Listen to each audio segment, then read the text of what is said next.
Okay, we're going to start the last segment of this lecture, and it's about marketing and selling. So many of us use those terms interchangeably, but really they're not the same thing. So marketing is what is done to get a prospective client aware of who you are as a health coach, what services you offer, and really to pique their interest in coming and working with you. Selling is what a health coach does when you're engaging with that person, that particular client, in order to convince them to actually decide to purchase the services. So there's kind of two pieces to that. Marketing is that initial piece to kind of gather their awareness and pique their interest, and selling is to really kind of finish it and have them purchase the services. So the first step in any marketing strategy is to know who your ideal customer is. Okay, and your book actually refers to this, and a lot of people in the business segment will refer to your ideal customer as an avatar. Okay, yes, like the movie, if you're old enough to remember that. Okay, and so it's really important as a health coach that we know as much as we can know about our clients, right? So we need to identify all the little bits and pieces that make up our primary ideal customer. Because if you market to everyone, you are marketing to no one. And that is the most incredibly important thing, especially as our industry is growing and growing and growing. It's important that you find your niche and you figure out who it is that you're trying to reach out to. We're going to spend some time in lab working on this, but I think it's important for you to kind of think through, if you were to do your own business and start your own business, who would be your ideal customer? Think through that a little bit before we meet in lab. So where can you actually market? First and foremost, it's important that everyone have a website. So a website is critical for a health coach considering to start a new business. So here are some factors to include. Your website should have a short, concise website address. Okay, and I would highly, highly recommend, especially, I know it's in the beginning, it's a little hard to do this, but you make sure that it's a secure website. So if you ever go on someone's website and it doesn't have SS before their website, essentially what that means is they haven't gone through that process of making it show that it's secure, and so there's a greater likelihood of some of your information to kind of leak out if you were to give it there. Okay, and then on your website, they should have the following documents: your terms and conditions, what's your privacy policy, what's your disclaimer, what's your refund policy? Remember how we talked about that in the very beginning? What's your copyright notice? All of those big picture things need to be on your website, as well as the obvious of your different coaching packages and your client testimonials and things like that. Blogging is another way that can help build clientele.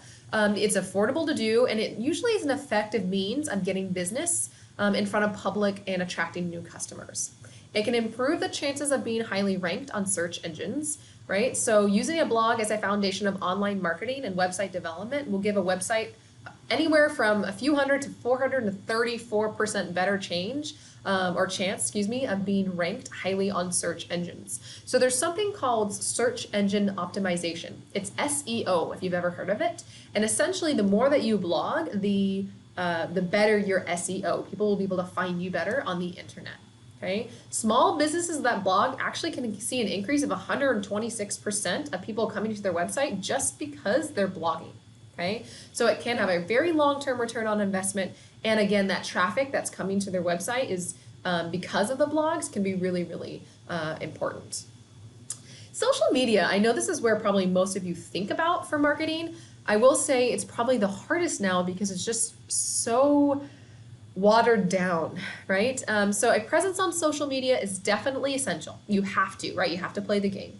You need to strategically incorporate videos and photos, and you need to constantly create, and that's the hard part, constantly and consistently create value-rich content. Because social media is so ongoing, the second you post, someone else is posting something and it's above it.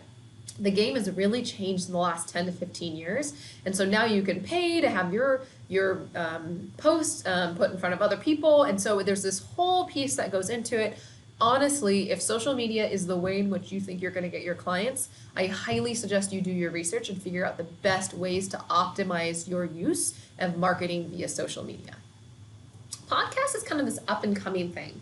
So this tends to be ideal for those customers who use podcasts, right? So people who tend to use podcasts are usually education oriented, they tend to be more fluent, and they're usually between the ages of 18 to mid 50s, okay? About 55% of them males, 45% are females. But what's interesting is that this is likely to change because every year we're seeing about a 25% increase in the amount of people who are using podcasts and listening to podcasts. So again, this is a growing area.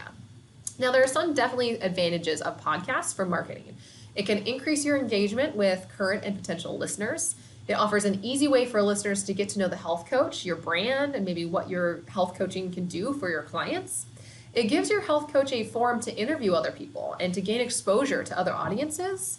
It can help health coaches listen and build trust. And lastly, it can help again with your SEO, your search engine optimization.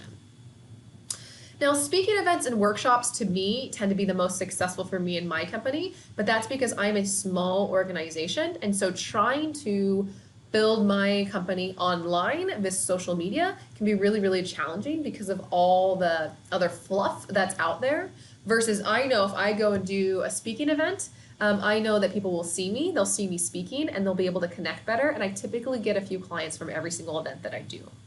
So organizations and community centers are always looking for speakers to offer great content. And this can provide free marketing through the event, and you can allow potential testimonials from attendees if, again, you get written permission.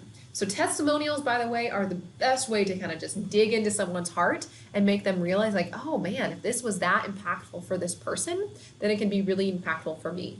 So one of the things that I've been trying to do most recently with my business is to utilize those testimonials to bring in new clients so they realize, oh, if this person feels this way, then I might be able to feel this way. Okay, so just remember you need to get written permission for those testimonials. Writing articles. So if you like to write, this might be another way to help market your brand and your company. So it can offer a marketing tool to help coaches establish credibility. So it's important that you find publications where your avatar or your ideal customer is. Okay, so for instance, since I work primarily with women, if I then go and write for Men's Health, that's really not going to do much for me, right? So research how to submit articles and where you can submit articles to, and then that could be a nice, actually, and again, you can actually get paid for writing those articles. So it takes a lot of work, I can tell you that, but if that's something that you're really passionate about and really like, that's another avenue for you to go down. Writing an ebook. So the use of an ebook is actually really strategic because essentially it becomes this free thing that you get as the client if you give your email address. So it's like kind of a quid pro quo type thing. So for instance, if you have your own website and you're a health coach, you might say, hey, put in your email address and it's a pop-up, right? As soon as you get to your website and you'll get this free ebook. So it can help generate leads. It helps build your brand recognition. Oh, this person wrote a book, right? It can facilitate getting content into the market, increases your SEO, can help position your health coach as a thoughtful leader, and it's usually inexpensive to produce. But you need to make sure you do so in a way that's on brand for you and aligns with your values and doesn't suck up too much of your time. So one of the things that I've done with my coaching business is that I've actually created a fitness journal for my clients to use. So rather than an ebook, it's a journal for them to use in the gym. It's a free thing. They pop up, they put their email address, and they get that sent to them. Okay, same idea in that it can provide a lot of the same kind of brand recognition. It can lead to new clients. But it's this free thing that again doesn't take me any more work to do because I've already created it. Okay. Email marketing. A lot of people don't think about this, but email marketing can actually be incredibly powerful. Email is 40% more effective at acquiring new customers than Facebook or Twitter. I want you to sit on that for a second. I think right now we're so ingrained in social media that we think that's the only way that we can get clients. But to be quite honest, many of our clients are just, it's like they're just inundated with all the information on social media that it becomes less effective versus an email that comes right to their email. 91% of US consumers use email every single day, and the dollar amount of sales made via email marketing is 17% higher than that of obtained via social media. Okay, so it's more effective, more people use it. So if you're not using this as part of your marketing strategy, you might want to consider that. Okay. It tends to be a reliable way to reach our customers, and it can really is why it's important to build that email list so that we can keep reaching out to them. So like I just talked about, having that free ebook or free thing that you give in exchange for their email can be really, really powerful because we know now how impactful email can be. Now, old school networking. Networking is incredibly important, and we all kind of understand the basic concept of it. But it's important that we do this as a health coach as well. So people do business with people they know, like, and trust. So when we find our own people that we reference out to, we're referencing out to them because we know them and we trust them. And it goes both ways. So it's important that you network. And when you network with other professionals, you need to make sure that you come and network with people from the mindset of how can I help you rather than how can you help me. And that's where a lot of people go wrong with networking is they go into the conversation with I need this from this individual, and it's transparent and it doesn't end well, right? So you need to go into these conversations with I think I can really help you here. This is what I can provide for you. And then instinctually, if you do that, the other person's going to do the opposite for you. Okay, it's this natural process. So kind of flip how you think about networking, and you probably are going to be a lot more successful with it.